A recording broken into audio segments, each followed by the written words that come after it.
शंकर जी को भरी सभा में गालियां देते रहे ससुर जी, दक्ष प्रजापति। और शंकर जी क्या करते रहे? मैया आपको कोई गाली दे तो आप क्या करोगी? बोलो।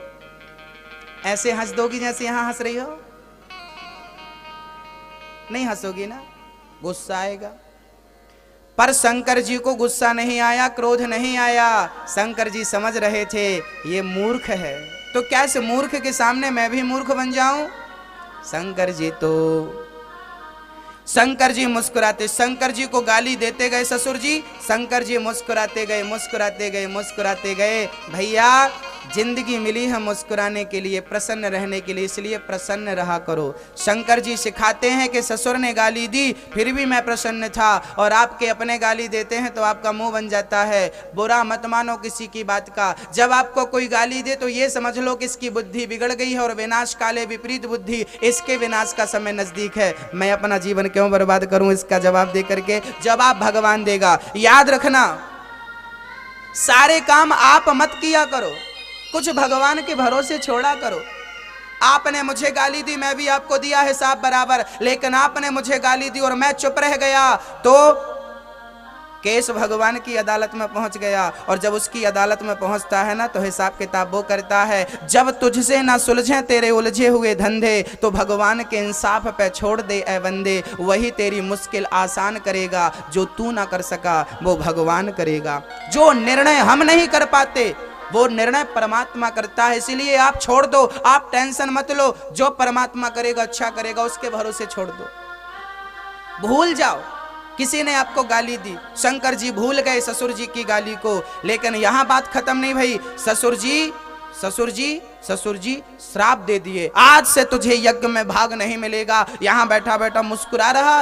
अच्छा, शंकर जी को गाली मिल रही थी और शंकर जी मंद मंद मुस्कुरा रहे थे। आपकी सास ना गाली दिया करे तो आप भी मुस्कुराया करो। मैया आप नहीं मुस्कुराती हो?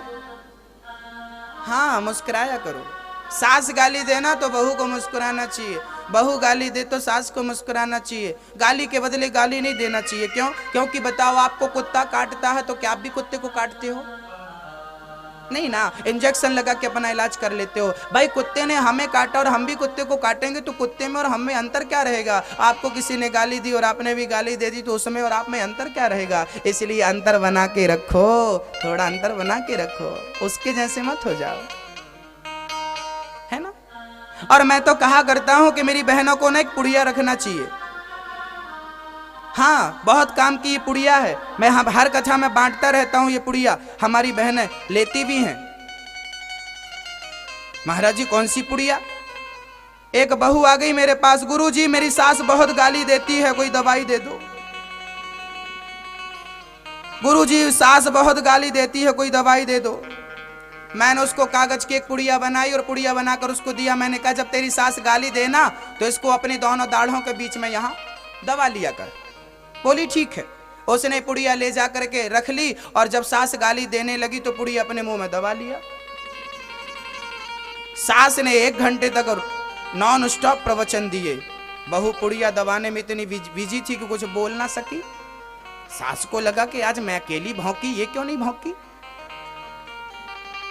हो सकता है इसको सुना ही ना पड़ा। दूसरे दिन सास ने फिर बहाना ढूंढा झगड़ा का, फिर बोलने शुरू भई। बहू ने फिर पुड़िया दबाई। सास बेचारी आधा घंटे में थक गई, अकेली कब तक चिल्लाए? भौंकने का मजा तब है जब सामने से रिस्पांस मिले। तीसरे दिन सास ने फिर चिल्लाना शुरू किया, बहू फिर पुड़िया दवाई। बेचारी 15 मिनट में ठंडी पड़ गई। और चौथे दिन तो 5 मिनट में, और 5वें दिन तो गजब हो गया। 5वें दिन सास पहुंच गई, बेटा बेटा तुम मेरी बहू नहीं हो, तुम मेरी बेटी हो, गले से लगा लिया। बहू दौड़ी दौड़ी मेरे पास आई, गुरुजी आपकी पुड़िया ने कमाल कर दिया। क्या दिया आपने? मैंने कहा देख क्या है उसमें। देखा, बोले गुरुजी इसमें तो कुछ नहीं है। मैंने कहा कुछ था ही नहीं, मैं कोई भभूति थोड़ी देता हूं।